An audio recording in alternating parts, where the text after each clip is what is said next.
Hello class. आज की class database management का सेकंड पार्ट है। आज की क्लास में हम एसक्यूएल और उसकी कुछ क्वेरीज देखेंगे। तो सबसे पहले हम देखते हैं क्वेरी लैंग्वेज। क्वेरी लैंग्वेज ऐसी लैंग्वेज होती है जिसके थ्रू हम डेटाबेस से डेटा एक्सेस करते हैं या उसमें कुछ डेटा को मैनिपुलेट करते हैं। तो इसका एग्जांपल हो गया स्ट्रक्चर्ड क्वेरी लैंग्वेज, जिसे हम एसक्यूएल भी बोलते हैं। एसक्यूएल का फुल फॉर्म होता है स्ट्रक्चर्ड क्वेरी लैंग्वेज। एसक्यूएल एक ऐसी डेटाबेस लैंग्वेज है जिसके थ्रू हम डेटा को रिट्रीव करते हैं और डेटा को डेटाबेस में मैनेज करते हैं। जितने भी हमारे रिलेशनल डेटाबेस मैनेजमेंट सिस्टम हैं, जैसे माईएसक्यूएल हो गया, ओरेकल हो गया, ये सभी एसक्यूएल एसक्यूएल क्वेरी लैंग्वेज को यूज करते हैं। एसक्यूएल का जो सिंटेक्स होता है वो सिंपल इंग्लिश सेंटेंसेस की तरह ही होता है और एसक्यूएल के स्टेटमेंट्स जो होते हैं वो केस सेंसिटिव नहीं होते।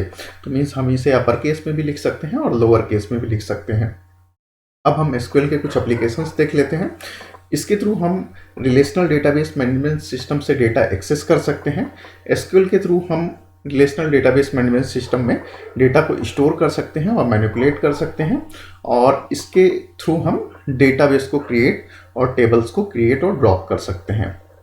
अब हम इसके कुछ एडवांटेज देख लेते हैं। जो एसक्यूएल होती है, इसका जो सिंटेक्स होता है वो सिंपल इंग्लिश लैंग्वेज की तरह होता है, तो इसलिए हम इसे आसानी से लर्न कर सकते हैं और अंडरस्टैंड कर सकते हैं। और जो इसकी स्पीड होती है वो हाई स्पीड होती है, क्योंकि हम इसके थ्रू डेटा को बहुत तेज़ी से रिट्रीव कर सकते हैं डेटाबेस से। Ease in retrieval and management, तो हम डेटा को आसानी से रिट्रीव कर सकते हैं और उसको आसानी से डेटाबेस में मैनेज कर सकते हैं।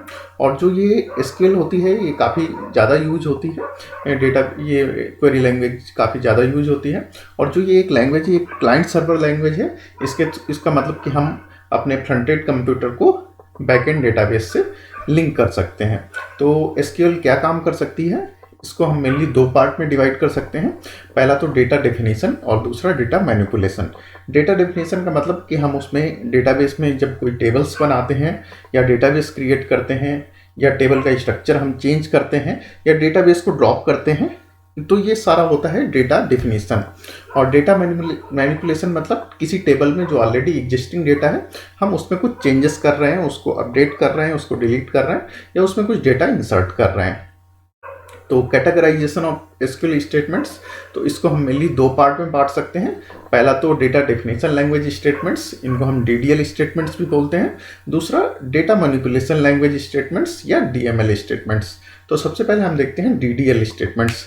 डीडीएल स्टेटमेंट्स क्या होते हैं? डीडीएल स्टेटमेंट्स ऐसे एसक्यूएल कमांड्स होते हैं जिनके थ्रू हम कोई स्ट्रक्चर क्रिएट या मॉडिफाई करते हैं।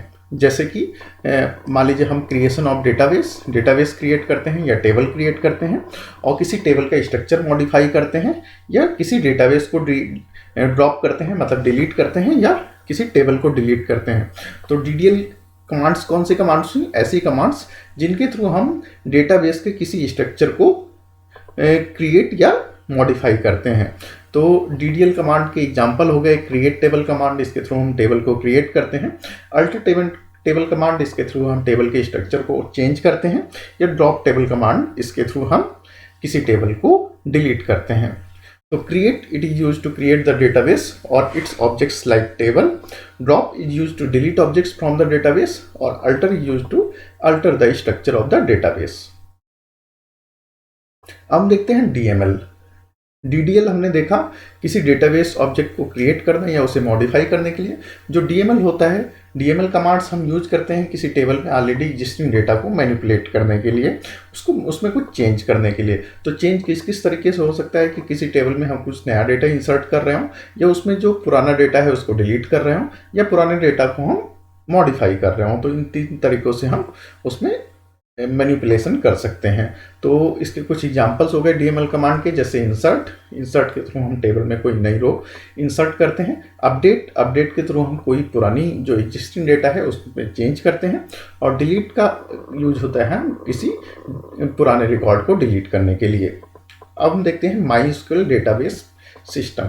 तो माईएसक्यूएल डेटाबेस सिस्टम एक रिलेशनल डेटाबेस मैनेजमेंट सिस्टम है और ये ओपन सोर्स है।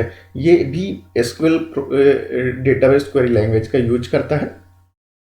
तो हम अपने उसमें कोर्स में माईएसक्यूएल डेटाबेस मैनेजमेंट सिस्टम पे ही काम करेंगे। तो जब हम सबसे पहले MySQL ओपन करेंगे तो कुछ इस तरीके का दिखेगा। तो अब हम देख लेते हैं कि डेटा टाइप हमने प्रोग्रामिंग लैंग्वेजेस में भी देखा कि डिफाइन करता है कि किस टाइप का वैल्यू का किस टाइप का डेटा है। तो जैसे कैरेक्टर हो सकता है, एक वैर भी होता है, और इंट हो गया, डेसिमल हो गया, डेट हो गया। तो ये सारे हमारे डेटा टाइप हो सकते हैं एसक्यूएल में।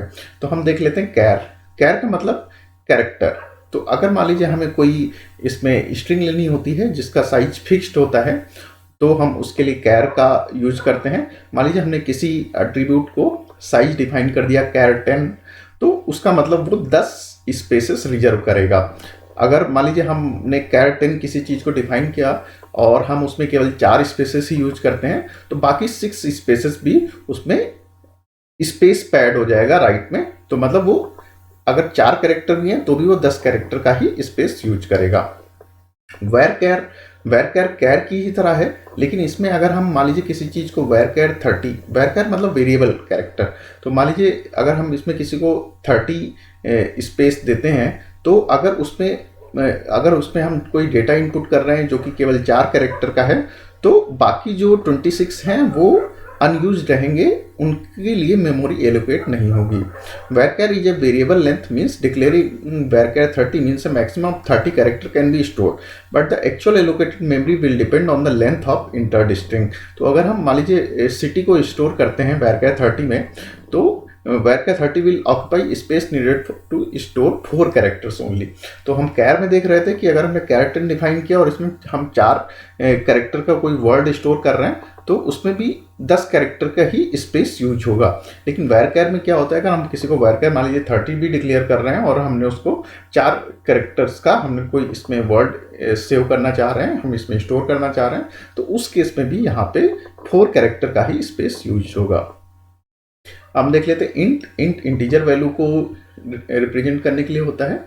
तो ये साइंड वैल्यू भी हो सकती है और अनसाइंड वैल्यू भी हो सकती है। अगर ये अनसाइंड है तो इसकी रेंज यहाँ पे दी हुई है। अगर मान लीजिए कोई डेटा इस रेंज से भी बाहर जाता है तो हम उसके लिए बिग इंट यूज कर सकते हैं। अब हम डेसिमल वैल्यूज के लिए देखते हैं। तो डेसिमल वैल्यूज को हम रिप्रेजेंट करते हैं साइज कॉमा डी से। साइज का मतलब टोटल नंबर ऑफ यहाँ पे डिजिट्स हो गए, तो टोटल नंबर ऑफ डिजिट्स को हम साइज से रिप्रेजेंट करते हैं। और डी का मतलब हुआ डी नंबर ऑफ डिजिट्स हो गई डेसिमल के बाद। तो the total number of digits is specified in size. तो टोटल डिजिट्स हो गई वो साइज से स्पेसिफाई कर रहे हैं। और डी क्या है, the number of digits after the decimal point is specified in D parameter. तो मान लीजिए हमें लिखना है 99.99, तो इसमें टोटल डिजिट्स हो गई 4, तो साइज क्या हो गया 4, और 0.99 जो डेसिमल के बाद है वो कितनी डिजिट हो गई 2। तो हम क्या यहाँ पे क्या लिखेंगे, साइज की वैल्यू हो गई 4 और डी की वैल्यू 2। तो डेट, अगर हमें किसी चीज़ को डेट फॉर्मेट में स्टोर करना होता है तो हम उसके लिए डेट डेटा टाइप का यूज करते हैं। जो MySQL होता है वो डेट को y मंथ और dd फॉर्मेट में स्टोर करता है। तो अभी हम कुछ क्वेरीज बना के देख लेते हैं। तो सबसे पहले हम MySQL को ओपन करते हैं।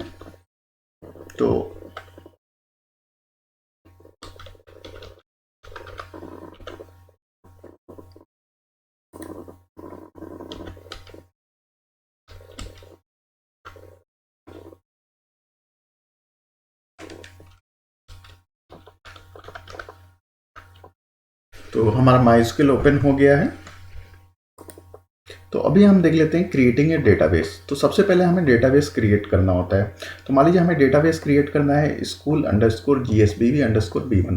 तो ये डेटाबेस मैंने ऑलरेडी बनाया हुआ है, तो इसको मैं पुराने डेटाबेस को चेंज ना करते हुए एक मान लीजिए नया डेटाबेस बना लेता हूँ और उसका नाम मैं देता हूँ school_gsbb_b_1। यहाँ पे जो मैंने स्लाइड में लिखा हुआ है वो B1 लिखा हुआ है, लेकिन यहाँ पे जो मैं क्रिएट करने जा रहा हूँ वो B_1 नाम से करने जा रहा हूँ, क्योंकि B1 मेरा ऑलरेडी क्रिएटेड है। तो यहाँ पे हम क्वेरी यूज करेंगे क्रिएट डेटाबेस school_gsbb_b_1। तो ये पूरा क्या है, डेटाबेस का नाम है। हम इंटर प्रेस करेंगे तो यहाँ पे डेटाबेस हमारा क्रिएट हो गया है। डेटाबेस क्रिएट हो गया तो यहाँ पे फिर अगर हमें डेटाबेसेस को देखना है कि हमारे सिस्टम में कौन कौन से डेटाबेस बने हुए हैं, तो उसके लिए हम क्वेरी यूज करेंगे शो डेटाबेसेस। मान लीजिए हमारा डेटाबेस क्रिएट हो गया, अब हमें उसे देखना है तो हम शो डेटाबेसेस लिखेंगे। तो यहाँ पे देखिए school_GSBB_B_1, तो ये वाला जो डेटाबेस अभी हमने क्रिएट किया वो क्रिएट हो गया है। तो यहाँ पे क्रिएटिंग ए डेटाबेस हमने करके देख लिया, और शोइंग लिस्ट ऑफ डेटाबेस, हमने डेटाबेस की लिस्ट भी देख ली। अब देखते हैं ड्रॉप डेटाबेस स्टेटमेंट। अगर हम लिखते हैं ड्रॉप डेटाबेस school_GSBB_B_1, क्योंकि हमने यहाँ पे B_1 क्रिएट किया है, जैसे हम ये लिखेंगे तो जो हमारा डेटाबेस है वो डिलीट हो जाएगा। तो यहाँ पे अभी हम डिलीट नहीं कर रहे हैं, लेकिन अगर हम इस कमांड का यूज करते हैं ड्रॉप डेटाबेस school_GSBB_B_1, तो ये कमांड है हमारी डेटाबेस को डिलीट करने की। मान लीजिए हमें डेटाबेस में कुछ काम करना होता है, तो सबसे पहले हमें उस डेटाबेस को यूज करना होता है। तो उसके लिए हम यूज स्टेटमेंट का यूज करते हैं। तो यूज डेटाबेस अंडरस्कोर नेम, तो मान लीजिए यहाँ पे क्या है, डेटाबेस का नाम। तो यूज के आगे हमें डेटाबेस का नेम लिखना होता है, तो हम उस डेटाबेस को उसमें काम करने के लिए यूज कर सकते हैं। तो यहाँ पे हम इसको देखते हैं, तो यूज school_GSBB_B_1, तो ये हमारे डेटाबेस का नाम है। तो अभी डेटाबेस चेंज्ड, तो अब हम इस डेटाबेस में जो काम करना है वो कर सकते हैं।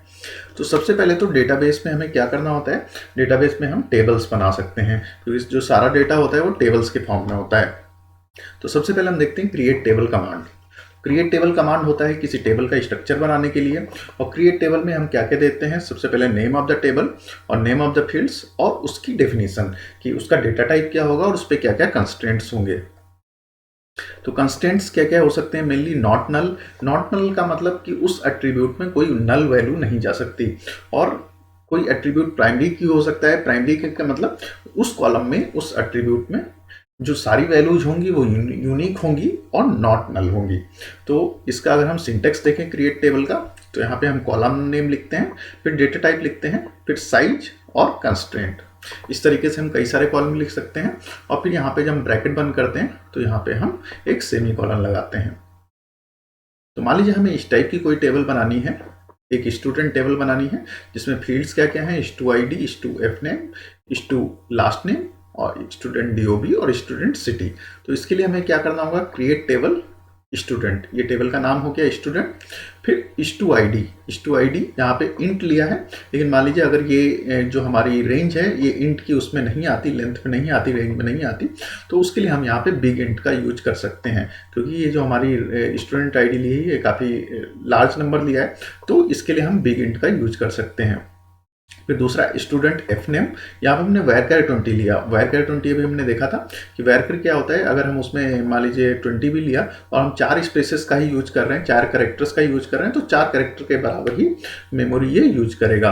और नॉट नल का मतलब ये यहाँ पे कंस्ट्रेंट है, इसका मतलब जो फर्स्ट नेम होगा स्टूडेंट का वो नल नहीं हो सकता। इस तरीके से स्टूडेंट लास्ट नेम, ये भी varchar 20 और ये भी नॉट नल। तो स्टूडेंट DOB डेट, ये डेटा टाइप हो गया नॉट नल।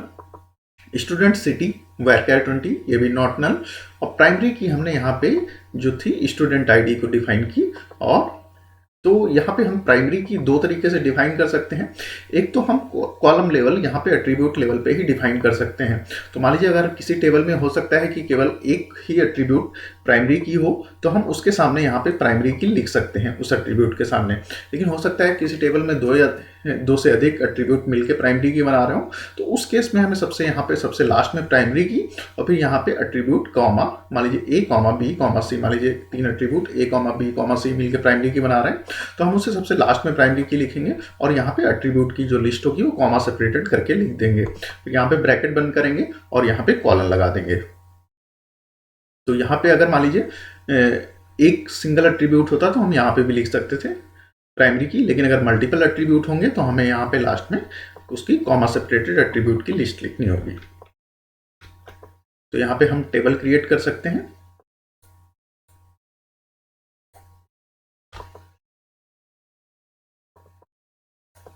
यहाँ पे जैसे ही हम टेबल की कमांड को मैंने यहाँ पे पेस्ट कर दिया, create table student *ID, big int मैंने यहाँ पे लिया है क्योंकि वो रेंज से, इंटीजर की रेंज से बाहर हो रहा है। Student first name varchar 20 not null, student last name varchar 20 not null, student DOB date not null, student city varchar 20 not null, और प्राइमरी की क्या है यहाँ पे स्टूडेंट ID। तो इसी तरीके से हम मल्टीपल एट्रीब्यूट को जब बनाते हैं तो हम यहाँ पे डिफाइन कर सकते हैं। अगर हम सिंगल एट्रीब्यूट को ले रहे हैं तो हम एट्रीब्यूट के सामने लिख सकते हैं।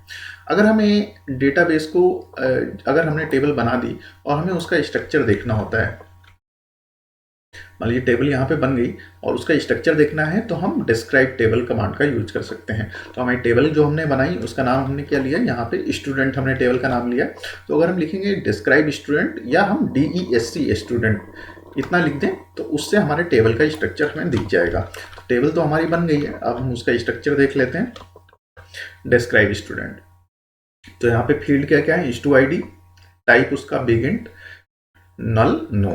तो ये सारी हमारी फील्ड्स आ गई और ये प्राइमरी की है, उसके आगे PRI लिखा हुआ है। तो ये हमारा टेबल का स्ट्रक्चर आ गया। अब हम देखते हैं इंसर्ट कमांड। इंसर्ट कमांड के थ्रू हम क्या करते हैं, किसी टेबल में कोई रो इंसर्ट करते हैं और हम एक बार में एक रो ही इंसर्ट कर सकते हैं। तो इसका जो सिंटेक्स होता है इंसर्ट इनटू, यहाँ पे इंसर्ट इनटू लिखेंगे, फिर टेबल का नाम लिखेंगे, फिर कॉलम नेम हम लिख सकते हैं और नहीं भी लिख सकते हैं। तो अगर हम नहीं लिखते तो जो वैल्यू हम यहाँ पे डालेंगे, यहाँ पे वैल्यूज होता है, उसके आगे वैल्यू होती हैं, तो सारी वैल्यूज सारे कॉलम में जाएंगी और एक सीक्वेंस में जाएंगी। लेकिन अगर हमें कुछ लिमिटेड कॉलम्स में ही वैल्यू स्टोर करनी होती है तो उसके लिए हम यहाँ पे कॉलम मेंशन कर सकते हैं। तो मान लीजिए जो हमारी टेबल है स्टूडेंट, तो इंसर्ट इनटू स्टूडेंट, सबसे पहले issue ID, issue FName, issue last name, issue DOB और issue city। तो यहाँ पे हम स्टोर कर रहे हैं। तो यहाँ पे हमने कॉलम नेम स्पेसिफाई कर दिए। तो सबसे पहले issue ID में क्या स्टोर होगा, ये वैल्यू स्टोर हो जाएगी। issue_FName में ये वैल्यू स्टोर हो जाएगी। issue_last name में ये वैल्यू लास्ट नेम में ये वैल्यू स्टोर हो जाएगी और DOB में ये वैल्यू स्टोर हो जाएगी और सिटी में ये वैल्यू स्टोर हो जाएगी। तो इस तरीके से एक सीक्वेंशियल मैपिंग होगी। तो अगर हम इसका सीक्वेंस यहाँ पे चेंज करते हैं तो यहाँ पे अगर हम सीक्वेंस चेंज कर देते हैं तो सेम वैल्यू स्टोर हो जाएगी। तो यहाँ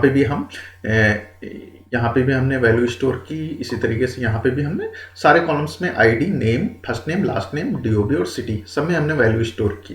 तो पहले मैं अरुण, आशीष, पुष्प, अजय इस नाम से वैल्यू हमने स्टोर की। मान लीजिए फिर यहाँ पे कॉलम्स नहीं लिखे तो यहाँ पे हमने सीधे वैल्यूज दी। तो यहाँ पे क्या होगा, हमने जब टेबल क्रिएट की थी तो जो पहला कॉलम दिया था उसमें ये वैल्यू जाएगी, दूसरे में ये जाएगी, तीसरे में ये जाएगी, चौथे में ये जाएगी, पांचवें में ये जाएगी। जबकि अगर हम यहाँ पे कॉलम नेम मेंशन कर देते हैं तो हम वैल्यू के ऑर्डर में चेंज कर सकते हैं। लेकिन जब हम कॉलम नेम मेंशन नहीं करते, यहाँ पे हमने स्टूडेंट के आगे कोई कॉलम नेम मेंशन नहीं किया है, तो यहाँ पे जो वैल्यू जाएगी वो उसी सीक्वेंस में जाएगी जब हमने टेबल क्रिएट की थी और जो हमने एट्रीब्यूट का वहां पे सीक्वेंस रखा था। तो ये हम डेटा स्टोर कर देते हैं टेबल में। मान लीजिए इसको मैं ये यहां तक डेटा को हम स्टोर कर देते हैं। तो यहाँ पे जो है वो डेटा हमारा स्टोर हो गया है। अब हम डेटा को देखना चाहते हैं कि हमारी टेबल में डेटा क्या क्या है। तो उसके लिए हम सेलेक्ट कमांड का यूज करते हैं। सेलेक्ट कमांड का यूज के थ्रू हम किसी टेबल में क्या डेटा स्टोर है उसको देख सकते हैं। तो सेलेक्ट के लिए हम सबसे पहले यूज करते हैं सेलेक्ट स्टार फ्रॉम स्टूडेंट। अगर हम ये लिखते हैं तो स्टार का मतलब होता है जो उसमें सारे एट्रीब्यूट्स हैं, जो उसमें सारी फील्ड्स हैं, उनकी वैल्यू हमें दे दी जाए। तो यहाँ हम लिखते हैं सेलेक्ट स्टार फ्रॉम स्टूडेंट। तो इसमें जो भी हमारी वैल्यू स्टोर हो गई थी सारी हमारी यहाँ पे आ गई। तो आज की क्लास को हम यहीं पे फिनिश करते हैं। Thank you.